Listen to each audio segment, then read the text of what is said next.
mag-336 stasyon. Total yung natin na ano. Sana yun. Sayang, hindi naman yung pagkano.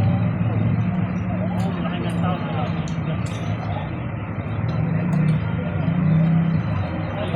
Wala yun, hindi lahat.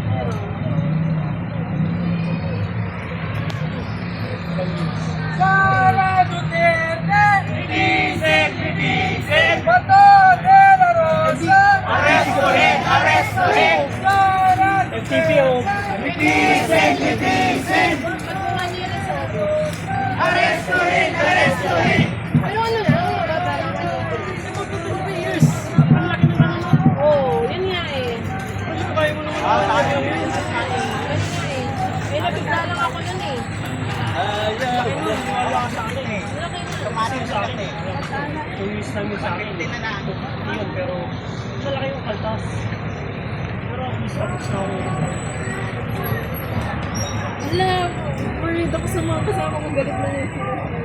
Makakapagpicture naman na ulit.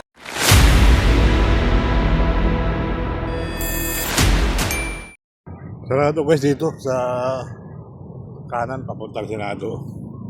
Ba't kaya sarado? Tara, alamin natin sa unahan. Hindi naman na sasara to kung bakit kaya sinara. Alright, tayo joke na muna ba? So, ito na yung panibagong upload natin dito sa Senado mga kababayan. Ayan po, sa Senado tayo. Ito na, Jesus Building. So yan po ay malapit ng malapit ng lumipat sila sa Taguig. May sariling building na Senado ron. Nagwawagayway dito guys. May nakikita ako nagwawagayway dito.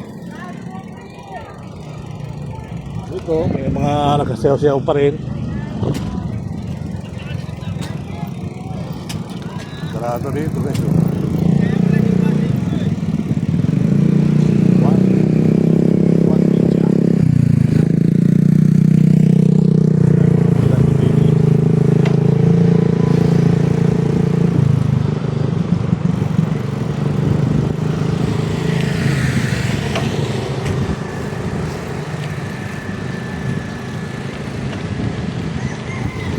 Yata, ano? Puno ang mga kababayan natin. Halos nagpapasko sa'yo, ang pangalang halos masaya na rito.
Kabilaan pala guys.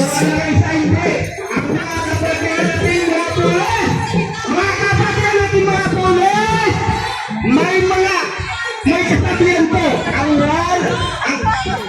hindi po makakarating sa kanyang pinaroonan ang mga tao walang utang na loob. Mga kapatid ng mga pulis, alam mo may pagmamahal kayo sa bayan. Mahal na mahal kayo. Mahal na mahal kayo. Mahal na mahal kayo. Ang ating Polar, ama ng Sambayan ng Pilipino na si Polar President Rodrigo Duterte sa kasaysayan ng Pilipino.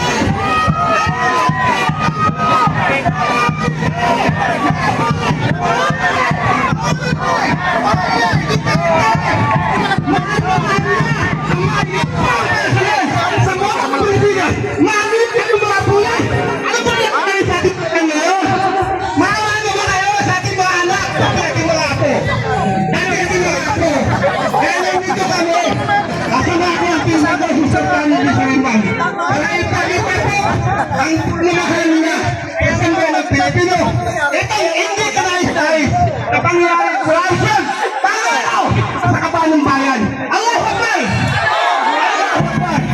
Nandito kami, mga minamahal kong kababayan, para ipakita po ang full support namin mga Muslim para sa bayan. Nandito po ang ating pinsan, si Francis Bayalabi, ang may bahay ng Bangsamoro Province Sinabati, ang MP, Pinagos, ito sa Limbang, nais ko pong sabihin sa Ibang grupo yung kabila. bigyan natin Ibang grupo doon. kahit may oras po para Doon sa kabila, ibang grupo. palakpakan po natin. Aba. Hindi naman pwede dumaan dyan, no? Hindi pwede dumaan dyan, sa gitna. Oo, may harang eh. Mga tulang kita sa huli, nagpapais na pa magbago para punta, ipakita ang tanungan niya sa Sultan Elvis Saimba.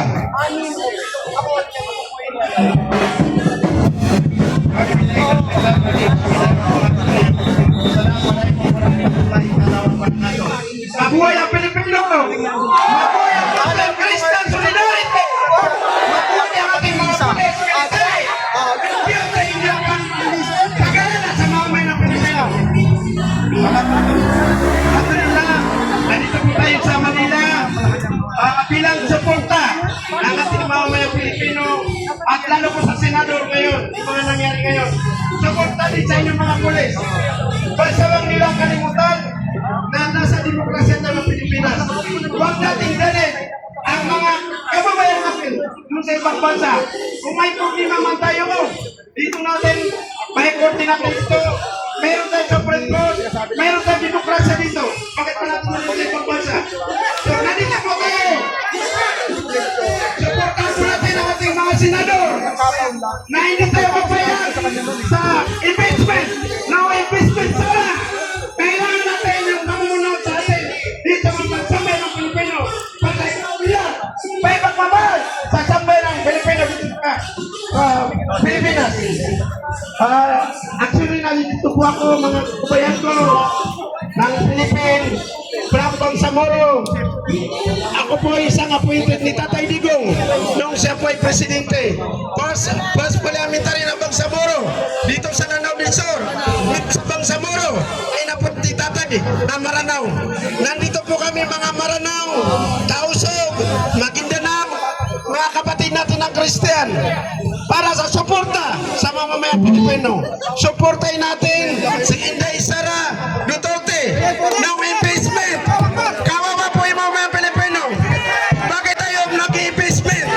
Malapit lang naman yung eleksyon 2020. Kung hindi natin gusto si Inday Sara, malapit ang eleksyon, di wag natin ibuto. Bakit kailangan natin magwatak-watak tayo?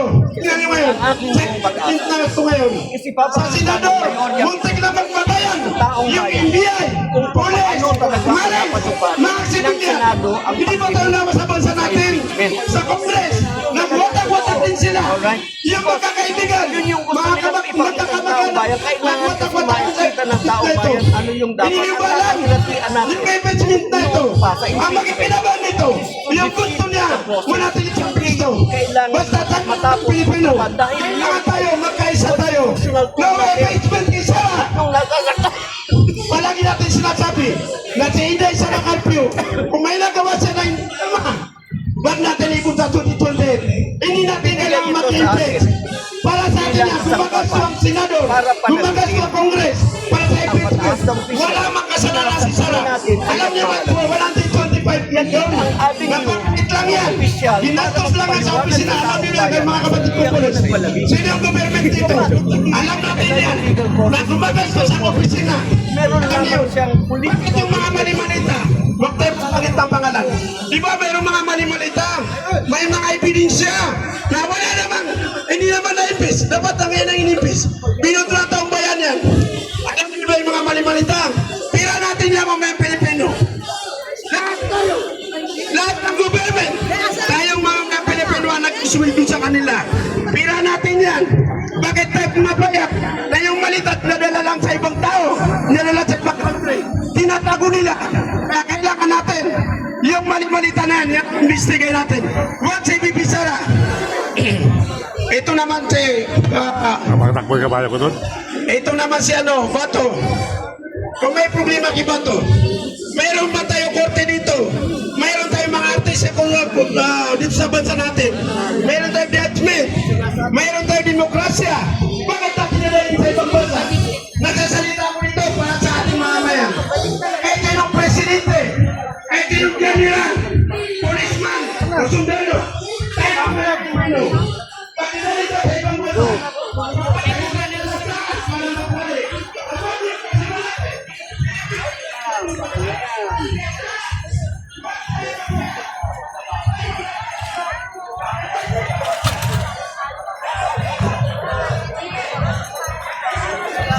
Yan na lang kayo.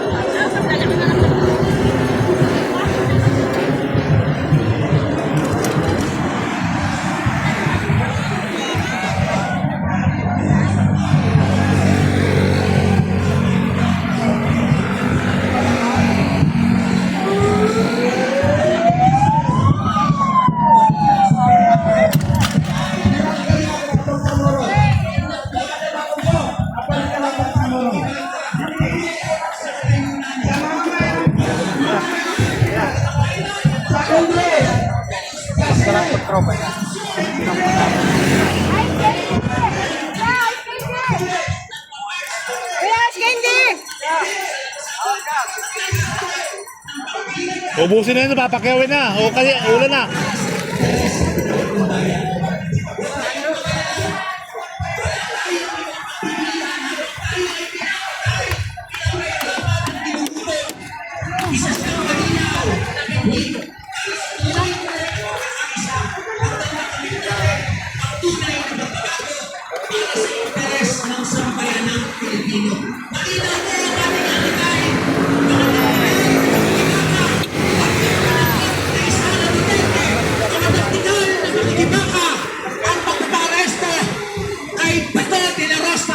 Pero ang pinakamalaking tungkulin natin, ang tuloy-tuloy na magmulat, mag-organisa at magpakilos para sa pambansa, demokratikong pakikibaka na may sosyalistang perspektiba.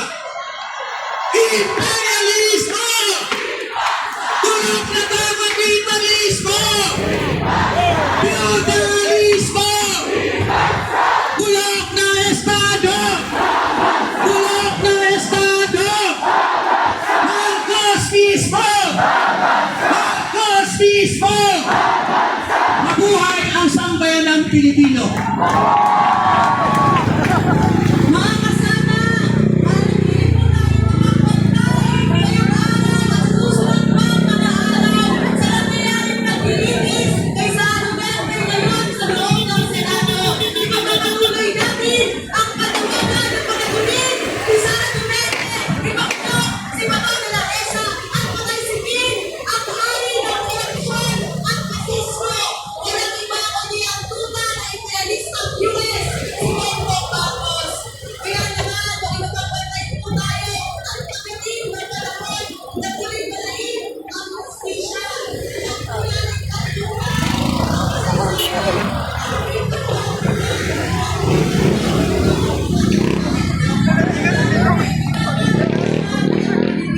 Happy birthday!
Uwi na.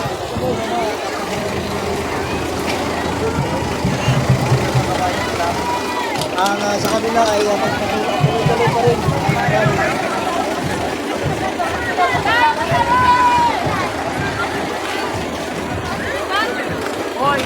Kaso ka na daw, ayaw mo ba tumilog? Ano pa sa kabila? Meron ka ng Dumana ako doon, doon galing mo, wow galing.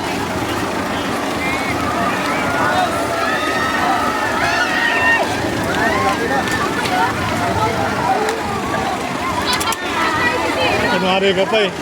Nandiyan ka na eh.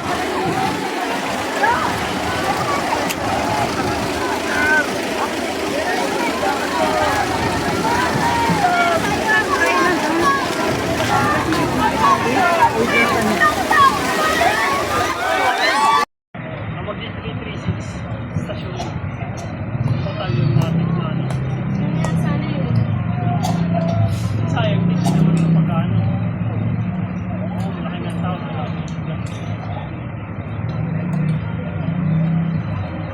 Ay, wala yun, di mo lahat.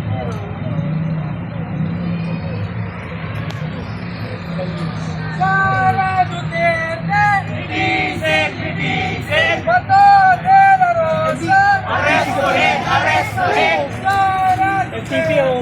Bitisek! Bitisek! Arresto rin! Arresto rin! Pero ano lang, babalangan natin. Years. Ang laki naman naman. Oo, yun nga eh. Kaya mo naman wala yun. Yun nga eh. Eh, nabigla lang ako nun eh. Wala ka sa akin eh. Laki na. Tumasin sa akin eh. 2 years namin sa akin. Yun, pero malaki yung kaltas. Pero at least tapos na ako. Wala, worried ako sa mga kasama kong galit na yun. Ako, picture naman na ulit.